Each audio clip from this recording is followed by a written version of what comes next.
You've probably heard that if you want to make any lasting change in your life, that change should be implemented in a sustainable way.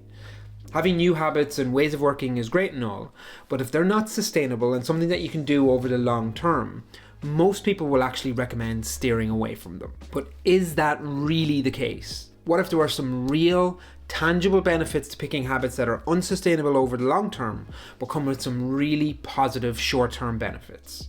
In today's video, I want to quickfire run through 10 benefits to picking unsustainable goals which, when used correctly, can bring incredibly positive results in the short term.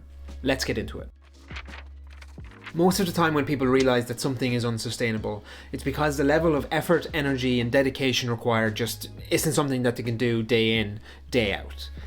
But that doesn't mean that they can't do it for a short period of time.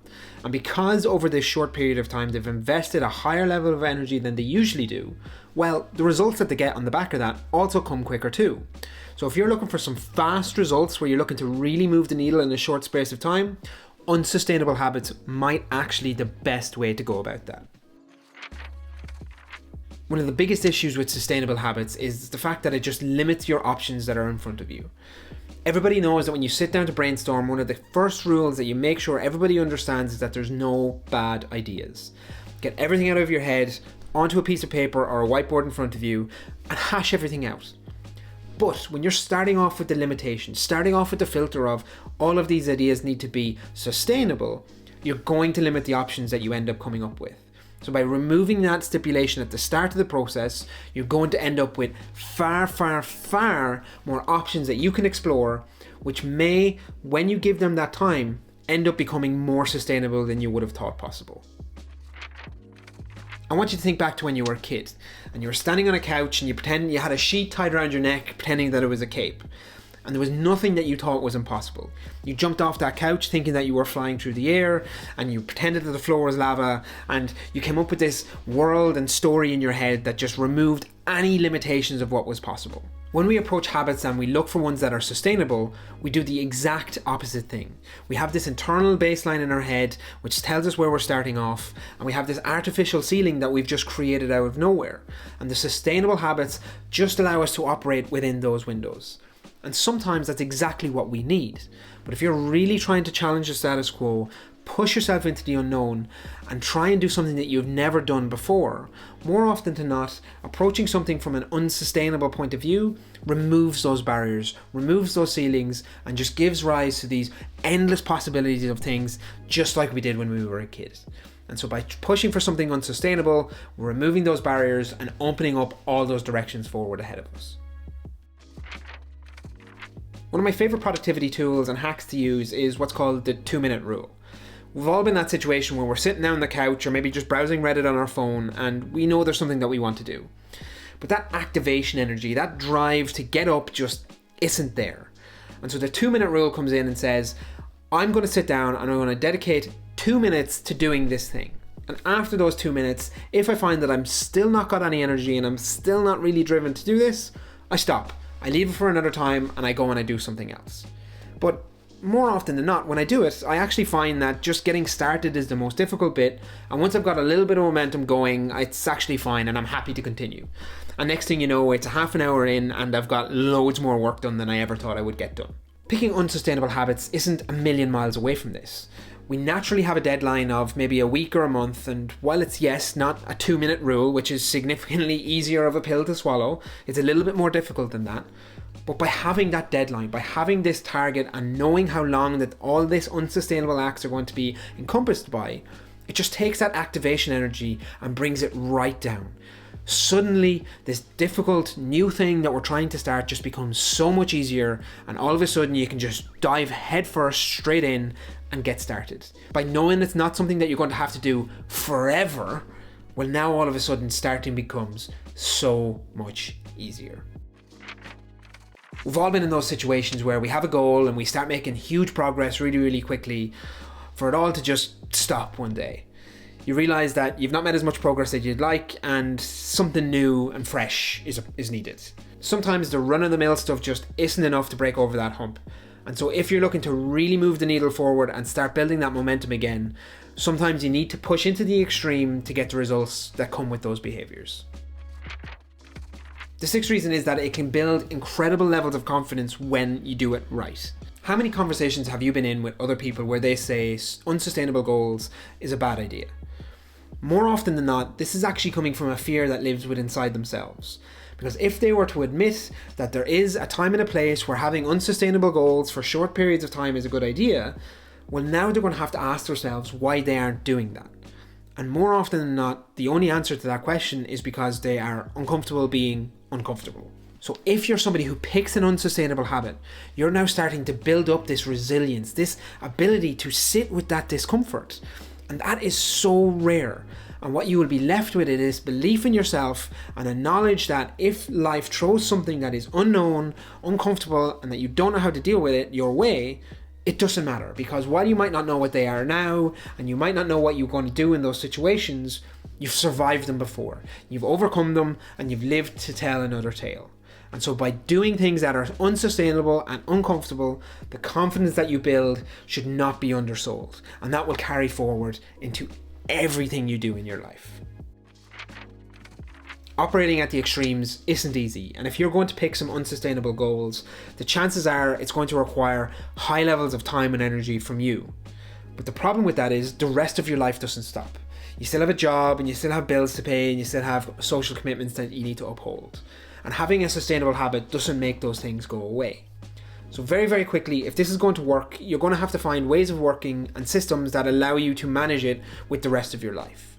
But just like anything, practice makes perfect. And the more you practice developing systems for these unsustainable habits, the better you're going to get at spotting what needs to be done in the other areas of your life. Even if none of those other areas have habits that are unsustainable. Spending time doing the unsustainable is a surefire way to be able to spot these efficiencies more clearly and put them to bed once and for all. As I said in point 6, one of the biggest reasons why I think people steer away from unsustainable habits is because they don't like the idea of delayed gratification. We've all heard somebody who's on a diet and they're a few days in and they say, I've been doing really well, but it's really, really tough. So I think on Friday night I'm going to get a big Domino's pizza and a tub of ice cream. I think I deserve the treat. Now, don't get me wrong, there is a lot of truth in that, and I don't want to downplay how difficult dietary change can be. But the reality is that you've got one of two choices. You can either choose the pain of waking up on that Saturday morning after your takeaway, knowing that you've just delayed your goals yet again and did something that you said you wouldn't do.